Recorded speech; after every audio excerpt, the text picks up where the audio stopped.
தமிழக சட்டமன்ற தேர்தல் 2 மாதங்களில் நடக்க இருக்கிறது. அதற்கான ஆயத்த பணிகளில் தமிழக அரசியல் கட்சிகள் தீவிரமாக இறங்கி இருக்கின்றனர்.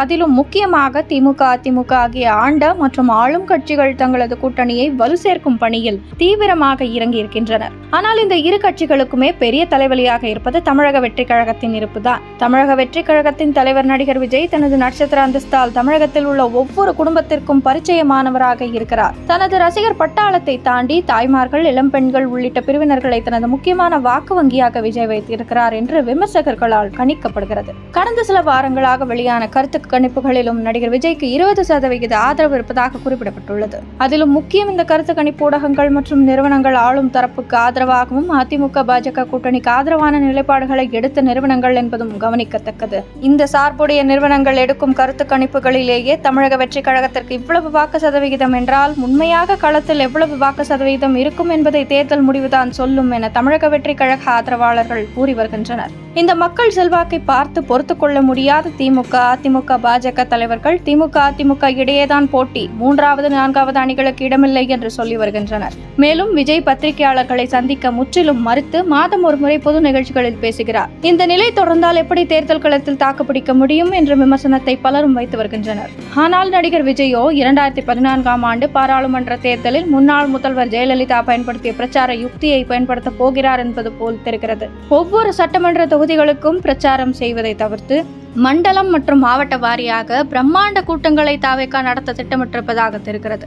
மேலும் நடிகர் விஜய் பத்திரிகையாளர்களை சந்திக்கவில்லை என்றாலும் அனைத்து பத்திரிகை மற்றும் தொலைக்காட்சி ஊடகங்களில் விஜய் தான் விவாத பொருளாக இருக்கிறார். அதற்கு காரணம் அரசியலை விஜய் நன்கு புரிந்துதான் விளைவுதான் என்று ஆதரவாளர்கள் கூறி வருகின்றனர். அரசியல் களத்தில் தலைவர்கள் பயன்படுத்தும் சொற்கள் மற்றும் வாசகங்கள் மிகவும் முக்கியமானது. அதுதான் தொண்டர்கள் மற்றும் வாக்காளர்கள் மனதில் நன்கு அழுத்தமாக பதியும். அதிலும் தமிழக அரசியல் வரலாற்றில் இந்த யுக்தி அண்ணா காலம் தொட்டே தொடர்ந்து வருகிறது.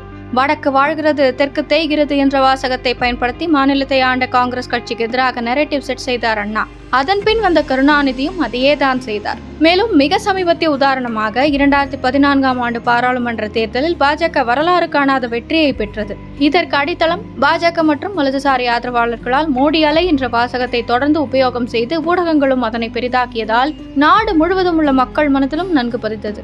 ஆனால் தமிழகத்தில் இந்த மோடி அலை பிராண்டிங் ஒத்துவரவில்லை. அதற்கு காரணம் இங்கு ஜெயலலிதா அதற்கு எதிர் நரேட்டிவ் செய்தார். மோடியா அல்லது இந்த லேடியா என்று தமிழக வாக்காளர்கள் மத்தியில் நேரடியாக கேட்க அன்றைய பாராளுமன்ற தேர்தலில் அதிமுக தமிழகத்தில் பிரம்மாண்ட வெற்றியை பெற்றது.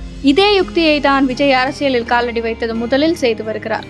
திமுக மற்றும் பாஜகவை அரசியல் எதிரி கொள்கை எதிரி என்றார். மேலும் அந்த இரு கட்சிகளை பாசிசம், பாயாசம் என்று ஒப்பிட்டார். மேலும் முதல்வர் ஸ்டாலினை முதலில் அங்கிள் என்று அழைத்த விஜய் அதற்கு பலத்த விமர்சனங்கள் எழவே சிஎம் சார் என்று அழைத்து வருகிறார். திமுகவை இன்னும் ஒரு படி மேல் சென்று அதிமுகவால் உருவாக்கப்பட்டு பின் அதிமுகவே பயன்படுத்த தயங்கும் வாசகமான திமுக ஒரு தீய சக்தி என்ற வாசகத்தை அழுத்தமாக கூறினார் விஜய். தற்போது அதிமுகவையும் ஊழல் சக்தி என்று அழைத்து வருகிறார். அதைத் தொடர்ந்து சமீபத்திய கட்சி நிகழ்வில் விஜய் திமுகவை விமர்சிக்கும் வகையில் அநீதி, அராஜகம், தில்லுமுள்ளு இவை யாவும் திமுக முதற்றே உலகு என்று தானே உருவாக்கிய திருக்குறளையும் கிண்டலடித்து வாசி காட்டினார். இவை அனைத்திற்கும் மேலாக 2026 சட்டமன்ற தேர்தலில் இரட்டை கட்சிகளுக்கு இடையேதான் போட்டி.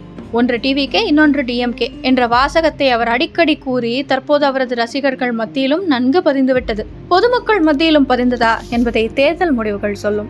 நாம் எப்பொழுதும் பார்த்து அழுத்து போன அரசியல்வாதிகள் போல் தினமும் பத்திரிகையாளர்களை சந்தித்து கேள்விகளுக்கு பதிலளிப்பதை விஜய் தவிர்த்து வந்தாலும் முக்கியமான பொலிட்டிக்கல் வெடிகுண்டுகளை மாதம் ஒரு முறை தான் பங்கேற்கும் பொது மேடைகளில் பற்ற வைத்துவிட்டு செல்வது அவரது அரசியல் இருப்பை தக்க வைத்து வருகிறது என்பது உண்மை. ஆனால் உண்மையான அதன் தாக்கம் இந்த சட்டமன்ற தேர்தல் முடிவுகள் தான் தெரியும்.